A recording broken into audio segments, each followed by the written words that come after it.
Bismillahirrahmanirrahim. Assalamualaikum warahmatullahi wabarakatuh. Tanpa terasa Ramadan kembali menyapa kita.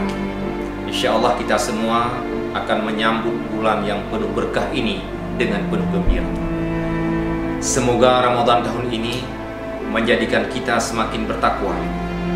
Ramadan ini menjadi momentum kita rajut persatuan dan kesatuan, membangun kebersamaan menuju masa depan Aceh yang lebih baik dalam bingkai syariah.